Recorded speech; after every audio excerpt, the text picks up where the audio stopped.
Welcome to Cruise News, your daily update on everything happening at sea. Visit cruisenews.io to see today's stories and sign up for email alerts. Imagine trying to parallel park a skyscraper. Right. That's a terrifying thought. Right. Now imagine doing that while thousands of people inside are, waiting for lunch, and the local government is actively locking the parking attendants out of the lot. Oh, man. Yeah, that's a recipe for disaster. It really is.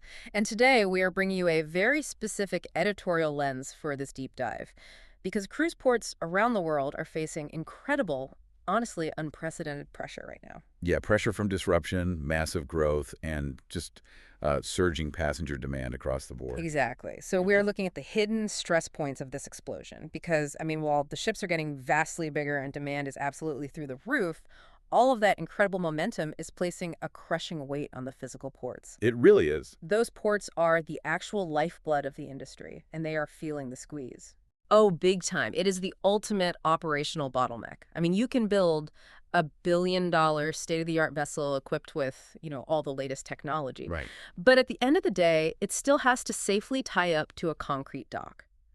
And what we are seeing in our coverage today is a stark, almost startling contrast in how different parts of the world are managing, or frankly, completely failing to manage that intense pressure. Yeah, and we are going to start by examining some massive milestone days in Victoria, Canada, and Dover in the UK.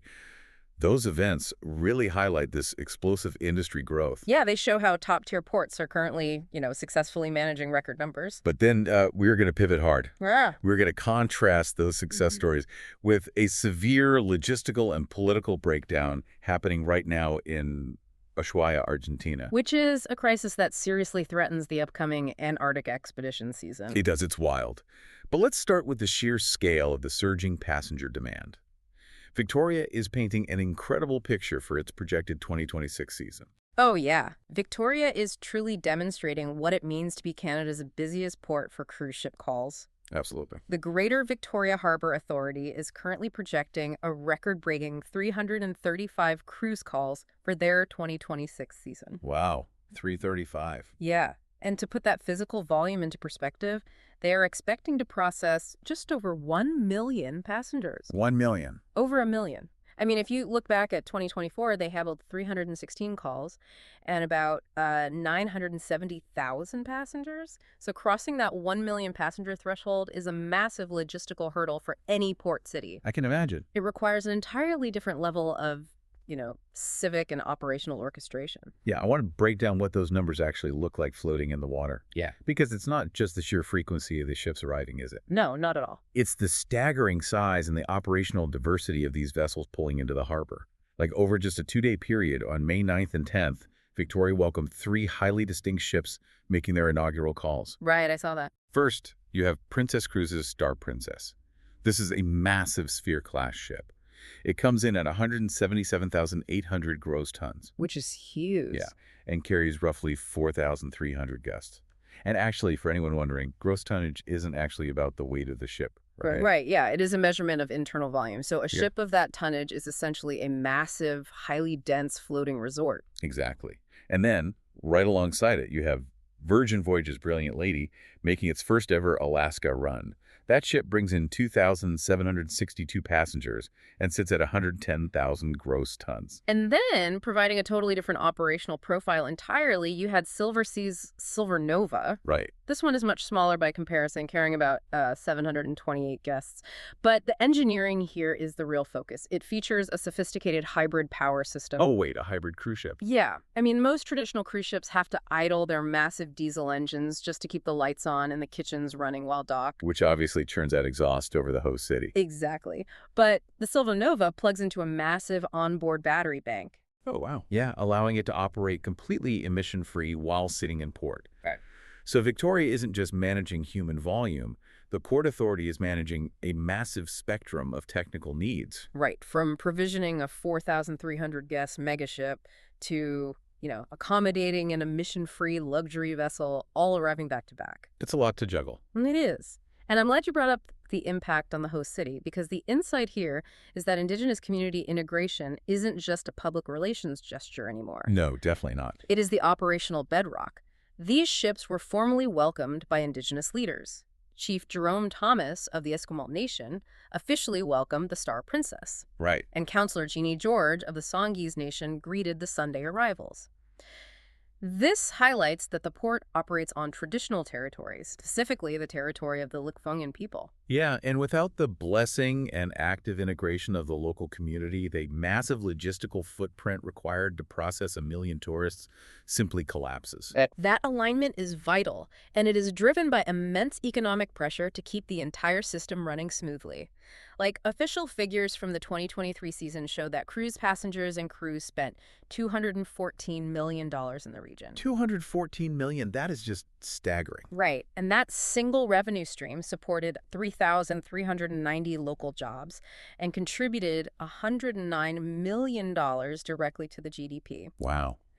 When you have 1 million people flowing through a local economy, community alignment is an absolute necessity for sustainable growth. Yeah, a disruption there doesn't just annoy tourists, it severely damages the regional economy. Exactly. Now, across the Atlantic, the Port of Dover in the UK was experiencing its own historic surge, which really mirrors the growth we are seeing in Canada. Yeah, May 8th marked Dover's busiest cruise day ever. And remarkably, this happened right around the 30th anniversary of the opening of Dover's first dedicated cruise terminal. Which is pretty cool timing. Yeah.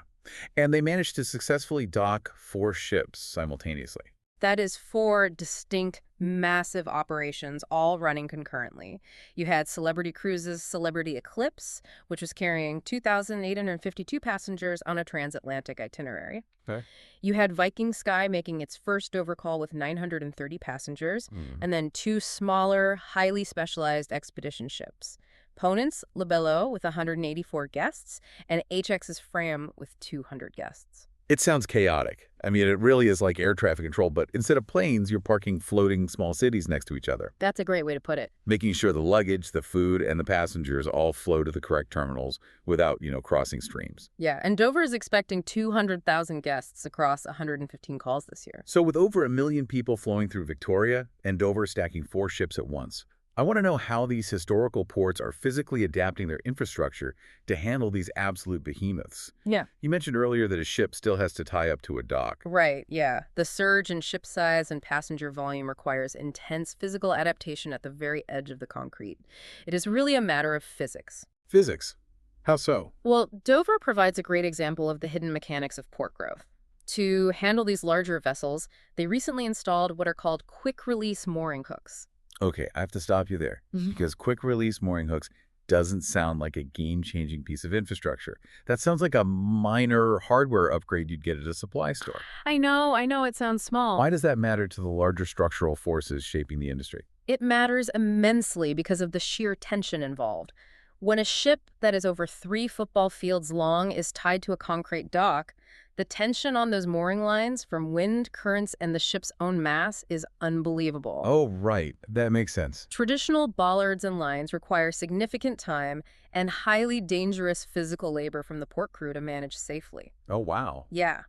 These new quick-release mooring hooks are highly engineered mechanisms that allow the lines to be released rapidly and in a controlled way, even when they're under massive life-threatening load. I see. By upgrading this specific piece of infrastructure, Dover actually increased the maximum ship length the port can safely handle by 30 meters. They can now berth ships up to 350 meters long.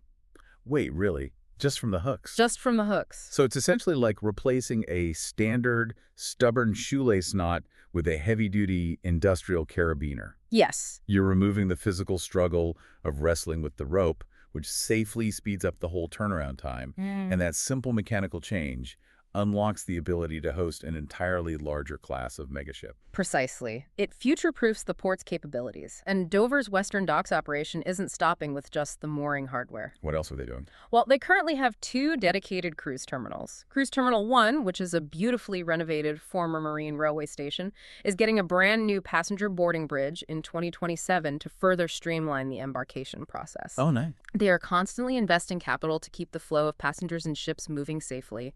In fact, their ground operation is so solid that during that historic 4-ship day, they also successfully hosted the Cruise Lines International Association's Expedition Summit. during the four-ship day. Yeah. They managed to bring 100 travel agents aboard the Fram for an industry event while all this other commercial activity was swirling around them flawlessly. That is undeniably impressive. I mean, Dover is literally installing heavy-duty hooks to wrangle 350-meter ships. Yeah. But, we just saw how Dover future-proofs its physical hardware. A port is held together by paper and administration just as much as it is held together by steel and concrete. Oh, absolutely. So what happens when the physical infrastructure is fine, but the administrative hardware completely fractures? Because that is exactly what we are seeing in Argentina right now. It is, and it demonstrates a critical vulnerability for the cruise industry globally. When rising passenger demand collides with severe political instability, the results are, well, catastrophic. Yeah, because if you are sailing to Antarctica, the port of Ushuaia is essentially the gateway to the ice. Yeah. It is a critical hub. It's massive. But right now, the upcoming 2026-27 Antarctic season is at serious risk. Since January 22nd, more than 140 employees of the Provincial Port Directorate have been locked out of their jobs. Yeah, and this lockout is due to a sudden federal intervention. The National Ports Navigation Agency, commonly referred to as ANPYN, Right. they executed a federal takeover of the terminal. And to understand the gravity of this administrative fracture, you have to look at the volume Ushuaia typically handles. Which is a lot, right? A ton. ANPYN's own numbers show that during the 2025-26 season, the port handled 495 vessel calls and over 135,000 passengers. That is a staggering amount of traffic for a port located at the very edge of the world. Yeah, it really is. And the disruption was immediate. Yeah. Because of this dispute between the federal agency and the locked-out provincial workers, we saw protest actions that included physical roadblocks on the main access routes to the port. Let's delve into what that actually means for a ship. A roadblock severely delays the vital maritime services that ships require to simply function. We're talking about massive fuel trucks unable to reach the dock. Right. Food supplies sitting in the sun, waste removal trucks blocked from emptying the ship's holding tanks, and even the transport buses for the passengers themselves unable to get through. It paralyzes the ecosystem completely. And it is important to understand the competing claims driving this conflict. Okay, let's hear them. Impartially speaking, ANPYN, the federal agency, ordered the takeover alleging severe financial irregularities by the local authority. Okay. Their specific claim is that 33% of the port's budget was being siphoned off to subsidize general provincial government accounts, while a mere 1.3% was actually being reinvested into port infrastructure and operating quality. Wow, okay. But the displaced provincial workers and the Tierra del Fuego governor, they see the ledger entirely differently. They certainly do. They allege that since the federal takeover, port revenues are simply being funneled into a national bank account in Buenos Aires without any transparency or auditing. Right. The governor has even suggested the intervention has broader geopolitical motives tied to U.S. interests in Antarctica. Yeah, the claims are intense on both sides. But regardless of who is right on the ledger sheet, the result on the dock is total gridlock. I mean, it sounds like a sold-out stadium where the ticket office and the security team are engaged in a vicious turf war. Exactly. While thousands of fans and the performers are just stuck waiting in the parking lot, unable to get inside. That's a perfect analogy. Beyond just delayed food and fuel, what are the actual on-the-ground consequences for cruise operations caught in the middle of this bureaucratic tug-of-war? Well, the on-the-ground consequences move very quickly from inconvenient to downright dangerous, particularly regarding international maritime security. The Ushuaia terminal operates under what are known as PBIP, Port Security Certificates. Hold on, let me stop you there. PBIP, SOLAS, ISPS, that is a lot of maritime alphabet soup. It is, yeah. If I'm a passenger booked on one of these Antarctic expeditions, what does an expired or missing security certificate actually mean for my physical safety? It is an excellent question. Think of the PBIP certificate like an international safety passport for the port itself. It relates directly to the ISPS code, the International Ship and Port Facility Security Code. Right. This is a highly comprehensive set of measures designed to prevent terrorism, smuggling, and other security threats. It is absolutely mandatory under international law, specifically the SOLAS Convention, the Safety of Life at Sea Convention. Got it. If a port does not have a valid, approved security plan and designated security officers, it is legally treated as a blind spot. A cruise ship docking at an uncertified port risks losing its own international security clearance for its next destination. Oh, wow. And what is the specific problem with those certificates in Ushuaia right now?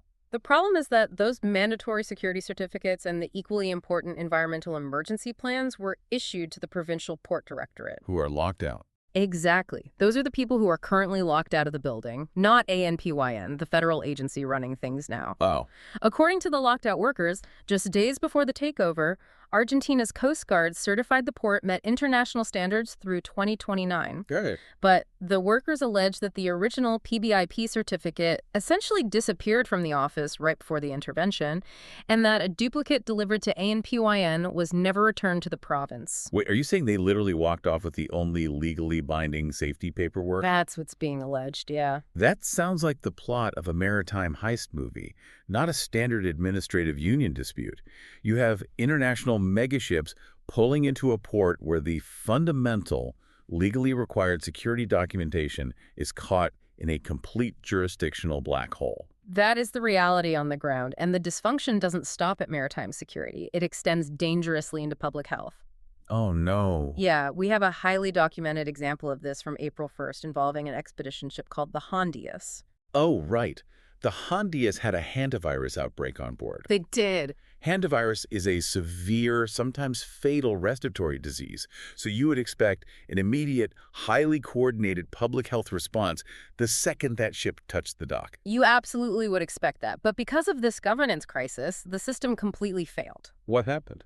When provincial health officials arrived at the port to conduct emergency contact tracing, which involves interviewing passengers and securing the passenger manifests to track where the virus might spread, ANPYN denied them access to the port. You're kidding. Nope. The federal agency wouldn't let the local health authorities inside the gates. I'm struggling to understand the logic there. They locked out the local health inspectors during an active viral outbreak. They did. It forced the provincial port directorate to completely circumvent the port authority. How did they even do that? They had to go to the National Immigration Office and essentially beg for the passenger list because the federal port operators outright refused to cooperate during a literal public health emergency. That is unbelievable. This isn't just about delayed garbage pickup or fuel trucks anymore. This is about international maritime security and the failure of basic disease control. Absolutely. If you've ever wondered why your cruise itinerary suddenly changed from Ushuaia to Chile at the last minute, it isn't the weather. It's this exact bureaucratic warfare playing out behind the scenes. Yeah. If you are an expedition operator right now mapping out your October sailings, do you just rip up your Ushuaia contracts today and head to Chile? I mean, it is a tense conversation happening in boardrooms right this second. The workers in Ushuaia have explicitly warned that if the federal intervention remains in place, their protests and roadblocks could run for indefinite periods when the highly lucrative next season begins in October. Which is terrifying for operators. Very.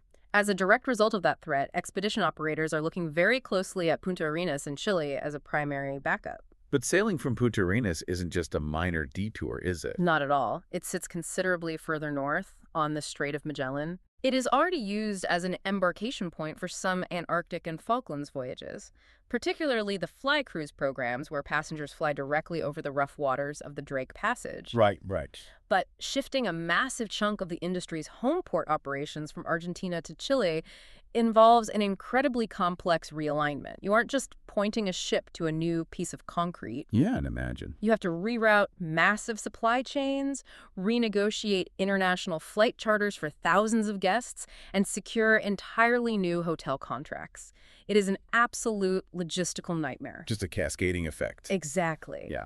But when the alternative is a port in Argentina that might arbitrarily block your fuel trucks or deny access to health inspectors during an outbreak, moving everything to Chile starts looking like the only viable insurance policy. It really paints a stark, illuminating picture of the global landscape right now. It does. On one hand, you have Victoria and Dover orchestrating this beautiful, highly engineered ballet.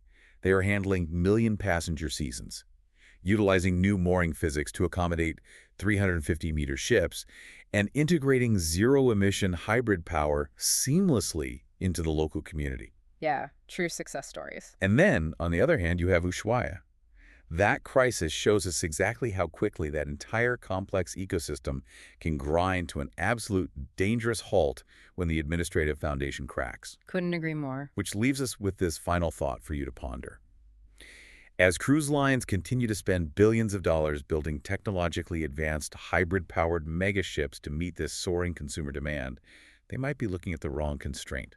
The ultimate bottleneck for the industry's future might not be the engineering of the ships themselves, but the fragile physical and political capacity of the global ports forced to host them. That's a really great point. Thanks for listening to Cruise News. Visit cruisenews.io to catch up on the latest updates and sign up for free email alerts.